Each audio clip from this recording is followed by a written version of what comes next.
ஏஐனா என்ன bro? So உங்கள் ஒர்க்கில் வந்துட்டு ஏஐ எந்த அளவுக்கு இப்போ எஃபெக்ட் இருக்குது? ஸோ ஏஐனா என்ன ஃபஸ்ட்டு? ஒரு 10 நிமிஷம் செய்ய வேண்டிய வேலையை 2 நிமிஷத்தில் செஞ்சு கொடுக்குறது தான் ஏஐ கொடுத்தா. கிபிலி இமேஜ் மாதிரி. கரெக்ட். ஸோ இப்போ மோஸ்ட் ஃபேமஸான இப்போ ஏஐ வந்துட்டு ChatGPT தான் இப்போதைக்கு இருக்கிற வரைக்கும் எல்லாருக்கும் தெரிஞ்ச வரைக்கும். ஸோ அது யூஸ் பண்ணக்குள்ள ஸோ லிமிட்டேஷன் செட் பண்ணுறாங்க. ஸோ லிமிட்டேஷன் செட் பண்ணி ஸோ நல்லா வந்துட்டு ஃபஸ்ட்டு ஸ்டார்டிங்கில் நல்லா கொடுத்தாங்க. அதுக்கப்புறம் வந்துட்டு உங்களுக்கே தெரியும்.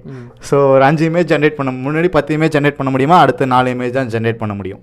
ஸோ அடுத்து வந்துட்டு அதை பேயபிள் ஆக்கிடுறாங்க. ஸோ அது நம்ம ப்ரைவேசி அதை பாதிக்கும் அப்படின்ற ஒரு தாட் வந்துட்டு எல்லாருக்கும் இருக்குது. ஸோ அது உண்மையா? ஸோ உங்களுக்கு அது எந்த அளவுக்கு எஃபெக்ட் ஆகிருக்கு? நம்மளும் பெருசாக ஒன்றும் வயசாகலை அப்படின்னு நினைக்கிறேன். ஸோ இப்போதைக்கு வந்து ஹாய் ஹலோ எல்லாருக்கும் வணக்கம். ஸோ இந்த நிகழ்ச்சியில் இந்த இதில் என்ன பார்க்க போகிறோம் அப்படின்னா நிறையா மூவி ரிவ்யூ இந்த மாதிரிலாம் நம்ம பார்த்துருப்போம். ஸோ இது ரொம்ப இன்ஃபர்மேட்டிவான ஒரு வீடியோ.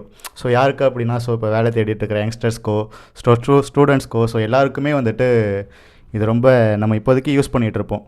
ஸோ எல்லாருமே ஒரு காலகட்டத்தில் வந்துட்டு நம்ம யூஸ் பண்ணுறாங்க. ஒரு 55 வயசாக இருக்கட்டும், 5 வயசாக இருக்கட்டும், 10 வயசாக இருக்கட்டும். ஸோ ஸ்டூடெண்ட்ஸ், காலேஜஸ், ப்ரொஃபஷ்னல் எல்லாருமே இதை யூஸ் பண்ணுறாங்க. ஸோ அது என்னென்னா ஏஐ. ஸோ ஏஐ பற்றி நம்ம வந்துட்டு ஒர்க் போகிறவங்க கிட்ட இந்த மாதிரி கேட்டால் தான் நமக்கு தெரியும். ஸோ அது மாதிரி ஒரு பர்சன் தான் இருக்காங்க நம்ம கூட.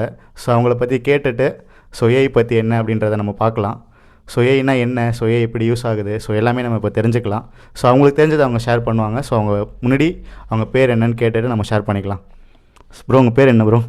வணக்கம். வணக்கம். என் பேர் ஆதிராஜ். நான் இங்கே சென்னையில் போரூரில் கெப்பல் ஐடி பார்க்கில் ஒர்க் பண்ணிகிட்ருக்கேன். ஓகே, சொல்லுங்கள். ஒரு 10 நிமிஷம் செய்ய வேண்டிய வேலையை 2 நிமிஷத்தில் செஞ்சு கொடுக்குறது தான் ஏஐ. வரைக்கும் நிறைய பூம் ஆகிட்டுருக்கு. இன்னும் கொஞ்சம் ஒரு 4 வருஷத்துக்கு முன்னாடி போய் கம்பேர் பண்ணி பார்த்திங்கன்னா இப்போ நிறையா இருக்குது. ஏஐ ஆர்டிஃபிஷியல் இன்டெலிஜென்ஸுங்கிறது இதுக்கு முன்னாலேருந்து இருந்துகிட்டு இருந்தாலும் இப்போ ஒரு 4 வருஷமாக ஒரு 2 வருஷமாக இன்னும் கொஞ்சம் பெருசாக ஆகிட்டு இருக்கிறதுக்கான ரீசன் என்னங்கிறது சின்ன சின்ன விஷயம். இப்போ இம்ப்ளிமெண்ட் எங்கெங்கே ஆகுதுங்கிறது தான். ஸ்டார்டிங் ஒரு இடத்துல இம்ப்ளிமெண்ட் ஆகியிருக்கும். அதோட ரிசல்ட்டு பெருசாக நல்லா வந்ததுக்கப்புறம் நம்ம அடுத்தடுத்து போய்ட்டுருக்கு. ஏஐ பொறுத்த வரைக்கும் சிம்பிளாக சொன்னீங்கன்னா இப்போ நம்ம போய்ட்டு ஒருத்தவங்கள்ட்ட கேட்டால் அவங்க என்ன சொல்லுவாங்கன்னா, ஏஐங்கிறது நம்மளோட வேலையை எப்படி 4 அதை தான் எல்லாருமே சொல்கிறாங்க. அது அவங்களுக்கு புரிதல் இருக்குது இல்லைங்கிறது அடுத்த விஷயம். அவங்களுக்கு ஏஐனா என்ன அப்படின்னா சில பேர் அதை பற்றி பயப்படுறவங்க இருக்காங்க. ஐயோ ஏஐ பயப்படுறாங்க. அதை பற்றி நினைக்கிறீங்க? பயப்படுறாங்கன்னா இப்போ உங்களுக்கு சொல்லணுன்னா சில்லியாக கூட இருக்கலாம். ஃபஸ்ட்டு ஏஐங்கிறது எங்கே பூம் ஆச்சு அப்படின்னா அந்த ஃபோட்டோஸில் தான் பூம் ஆச்சு. கரெக்டாக ChatGPTயில் நம்ம ஃபோட்டோ கொடுத்தா கிபிலி இமேஜ் மாதிரி. கரெக்ட். அதில் தான் ஃபஸ்ட்டு பூம் ஆச்சு. நமக்கு தேவையான மாதிரி அது எடிட் பண்ணி கொடுத்துச்சு, ப்ராம்ப்ட் கொடுத்தா பண்ணுச்சு, இதெல்லாம் தான் வந்துட்டு இருந்துச்சு. அது கொஞ்சம் போக போக அது அடுத்தது என்ன வெளில வந்துச்சு அப்படின்னா இது இன்டர்னலாக உள்ள ஸ்டோர் ஆகிக்கும். ஸோ எந்த சைடு வேணாலும் அது டேட்டா ஷேர் ஆகலாம். ஸோ அதனால் அது நம்ம ப்ரைவசியில் அது கிடையாது. நம்ம ப்ரைவசி அது பாதிக்கும் அப்படின்ற ஒரு தாட் வந்துட்டு யாருக்கும் இருக்குது. ஸோ அது உண்மையா? ஸோ உங்களுக்கு அது எந்த அளவுக்கு எஃபெக்ட் ஆகிருக்கு? ஒரு ப்ராம்ப்ட் டைப் பண்ணி பண்ணுறாங்க. கரெக்டாக அந்த ப்ராம்ப்டில் தான் இங்கே ஓடிட்டுருக்கு முக்கால்வாசி. நீங்கள் அது உண்மை தான் அப்படின்னு இமேஜை ஷேர் பண்ணுறதோ அந்த மாதிரி ஷேர் பண்ணுறது எல்லாமே ஒரு டேட்டா சேஃபாக இருக்குமா? நீங்கள் டேட்டா சேஃபாக இருக்குமான்னு கேட்குறது எப்படி இருக்குன்னா, இப்போ ஏஐயில் டேட்டா சேஃபாக இருக்குமான்னு கேட்குறீங்க. பட் ஆனால் நம்ம சோஷியல் மீடியா எல்லாத்தையுமே யூஸ் பண்ணிட்டு தானே இருக்கும் ஃபோட்டோஸ். ஸோ டேட்டாங்கிறது நீங்கள் எங்கேருந்துமே நமக்கு எடுத்து கொடுக்க போகிறது கிடையாது. இப்போ கூகுளில் நீங்கள் போனாலுமே நீங்கள் ஒரு சர்ச் பண்ணுறீங்க அப்படின்னா டேட்டா எங்கேருந்து எடுத்து கொடுக்கும். அது இதுக்கு முன்னாடி சேவ் பண்ணதுலேருந்து நமக்கு எடுத்து கொடுக்க போகுது. அதே மாதிரி தான் இதுவும். நீங்கள் என்னோடது எதுலையுமே சேவ் பண்ணக்கூடாது, என்னோடது அப்படி இருந்துச்சுன்னா நம்ம இன்டர்நெட்டை யூஸ் பண்ண முடியாது. கரெக்டாக நம்ம இன்டர்நெட்டுன்னு உள்ள போயிட்டு யூஸ் பண்ணாலே நம்ம யூஸ் பண்ணுற எல்லாமே அது ஷேர் கண்டிப்பாக ஸ்டோர் ஆகும். அது ஸ்டோர் ஆகாமல் இருக்காது. ஸோ அதை அவங்க புதுசாக பாதி பேர் அதில் பயந்தாங்க. கரெக்டாக ஃபஸ்ட்டு என்னென்ன தெரியாமல் யூஸ் பண்ணவங்க பாதி பேர் அதில் பயந்து அவங்க ஃப்ரெண்ட்ஸ் குரூப்புக்குள்ளே பேச ஆரம்பிச்சிட்டாங்க. இந்த மாதிரி இதை பண்ணாதீங்க, இது வேணாம், என் ஃபோட்டோ போடாதீங்க, போட்டால் அது மாறும் அப்படின்ட்டு. ஸோ அது கரெக்டாக பார்த்திங்கன்னா அது நம்ம ப்ரைவசியை பாதுகாக்கணும், இல்லை நம்ம ஃபோட்டோஸ் இதெல்லாம் பண்ணணும் அப்படின்னா நம்ம யூஸ் பண்ணாமல் தான் இருந்து ஆகணும். பட் ஆனால் இப்போ இருக்கிற சோஷியல் மீடியா இதுலேயுமே இப்போ இருக்கிற ஜென்ரேஷனில் நம்ம இன்டர்நெட் யூஸ் பண்ணாமலோ இப்போ ஏஐ யூஸ் பண்ணாமலாம் இருக்க முடியாது. அப்படி நம்ம இல்லைனா நம்ம சுற்றி போய்ட்டு ஒரு விஷயத்த பண்ணணும். நான் ஒரு 2 நிமிஷத்தில் பண்ண வேண்டியதாக 10 நிமிஷமோ 15 நிமிஷமோ எடுத்து பண்ணணும். அதுக்கு டைம் கொடுக்க நம்ம ரெடியாக இருந்தோம் அப்படின்னா இதெல்லாம் பிரச்சனை இல்லாமல் நம்ம இருக்கலாம். இல்லை நம்ம அதுவும் பண்ண மாட்டோம் இதுவும் பண்ண மாட்டோம் நல்லா இருக்க முடியாது. Okay bro. இப்போ நிறையா ஸ்டூடெண்ட்ஸ் ஏஐ யூஸ் பண்ணி இப்போதைக்கு நம்மளும் பெருசாக ஒன்றும் வயசாகலை அப்படின்னு நினைக்கிறேன். ஸோ இப்போதைக்கு ஒரு நம்ம ஸ்கூல்லாம் முடிச்சு ஒரு 5-6 வருஷம் 7 வருஷம் இருக்குமா. ஸோ இப்போ உள்ள ஜென்ரேஷன்ஸ் நிறைய ஏஐ யூஸ் பண்ணி இந்த மாதிரி ப்ராஜெக்ட்ஸ் பண்ணுறது, ஏஐலே படிக்கிறது, இந்த மாதிரி மொபைலில் நிறைய பேர் இருக்காங்க. ஸோ அது சேஃபாக? அதை எப்படி பார்க்குறீங்க நீங்கள்? சேஃபாங்கிறது எப்படின்னா அதை நம்ம எப்படி யூஸ் பண்ணுறோங்கிறத பொறுத்து தான் இருக்குது. இப்போ நம்ம இருக்கிறப்ப ப்ராஜெக்ட்ஸ் வந்துச்சு கரெக்டாக, விண்மில்ஸ் ப்ராஜெக்ட் அந்த மாதிரி சின்ன சின்ன விஷயங்கள்லாம் வந்துச்சு. சும்மா கைவினையாக நம்ம செஞ்சு கொடுக்குறது அது எல்லாமே இருந்துச்சு. ஸோ இப்போ இதெல்லாமே ஏஐயில் பண்ணுறாங்க. அது ஏஐயில் பண்ணுறாங்க மீன்ஸ் நம்ம எத்தனை பேர் அதை உண்மையாக பண்ணோன்ட்டு ஒன்று இருக்குது, நம்ம எத்தனை பேர் கடையில் வாங்கி கொடுத்தோன்னு ஒன்று இருக்குது கரெக்டாக.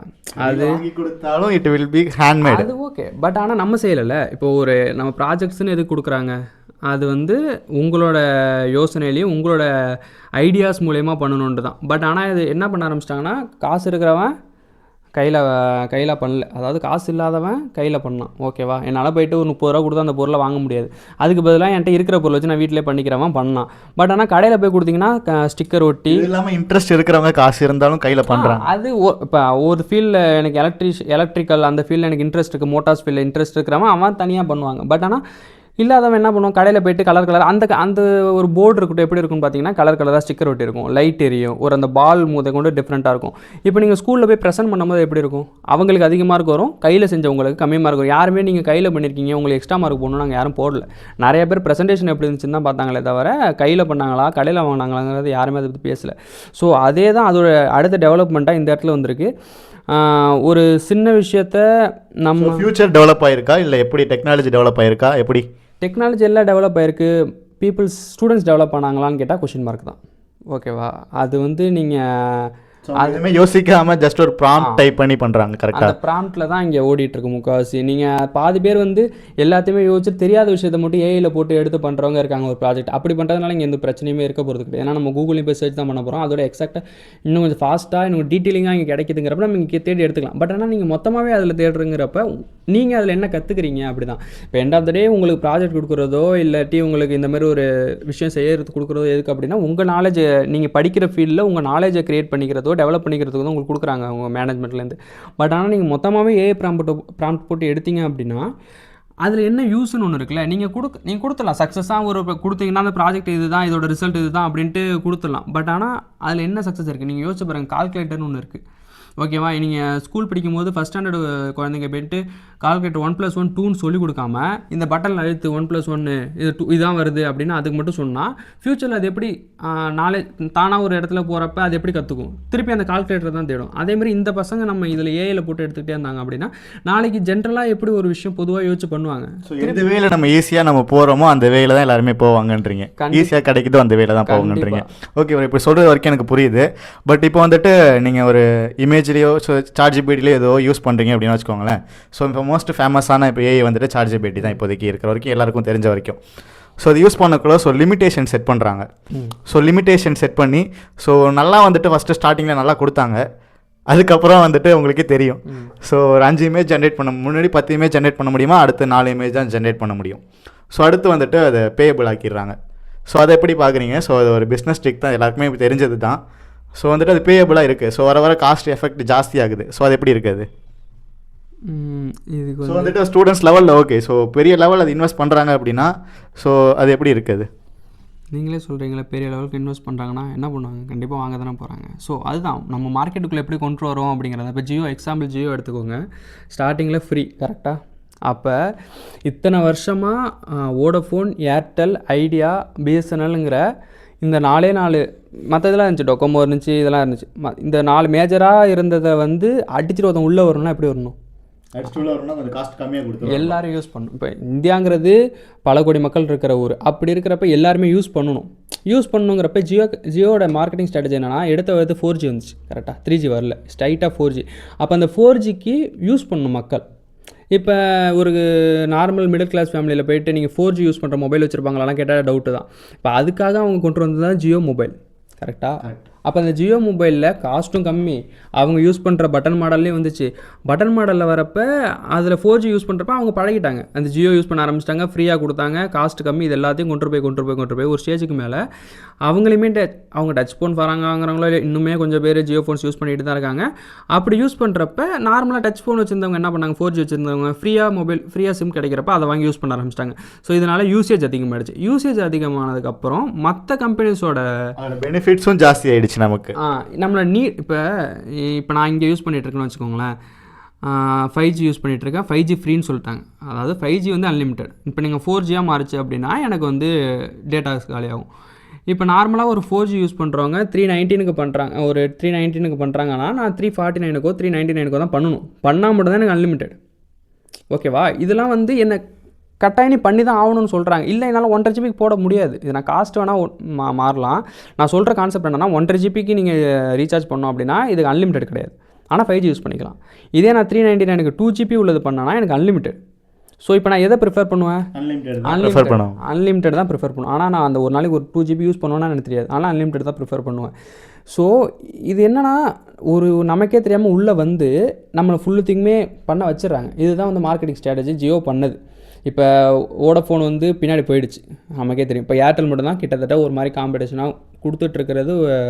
ஏர்டெல் மட்டும் தான். அதுவுமே நேற்றுனாலும் தெரியல, நம்ம 210 ரூபாய்க்கு போட்டுட்டு இருந்த ரீசார்ஜை நீங்கள் 350 ரூபாய்க்கு போடுறோம். நம்ம போட்டு தான் ஆகணும். இந்த இதில் வந்து நம்ம ஃபோன் யூஸ் பண்ணாமல் இருக்க முடியாது, இன்டர்நெட் யூஸ் பண்ணாமல் இருக்க முடியாது, அதுக்கான டேட்டா யூஸ் பண்ணாமலும் இருக்க முடியாது. ஸோ நம்ம அதை போட்டுட்ருக்கோம். ஸோ அதுக்கான நீடை அவங்க க்ரியேட் பண்ணாங்க, நம்மளும் அதை அக்செப்ட் பண்ணிக்கிட்டோம். ஸோ அதே மாதிரி தான் ஏஐயும். ஏஐ வந்து ChatGPT வந்தப்போ என்ன ஆச்சுன்னா நமக்கு ரெஸ்ட்ரிக்ஷன்னா என்னன்னே தெரியாது. சும்மா நம்ம போய்ட்டு சர்ச் பண்ணுவோம், இதெல்லாம் தான் போயிட்டு இருந்துச்சு. அதுக்கப்புறம் இந்த கிப்லி ஆட்ஸ் வந்தப்போ 3 வந்துச்சு. அதுக்கப்புறம் எல்லோரும் என்ன பண்ணாங்கன்னா 4 ஃப்ரெண்ட்ஸ் வச்சுட்டு ஒன்றுலேயும் போட்டு எடுத்துக்கிட்டாங்க. அது வந்து சும்மா அந்த ஃபன்னு பசங்க என்ன பண்ணுவாங்க, இன்னைக்கு சரி இன்றைக்கி இல்லைனா நாளைக்கு, இன்றைக்கி இல்லைனா நாளைக்கு, நாளைக்கு இல்லைனா நாளைக்கு ஒரு நாள் மூவ் பண்ணிட்டு போயிடலாம். ஆனால் இப்போ ஒரு கம்பெனி ரிலேட்டடாக ஒரு விஷயத்தை வந்து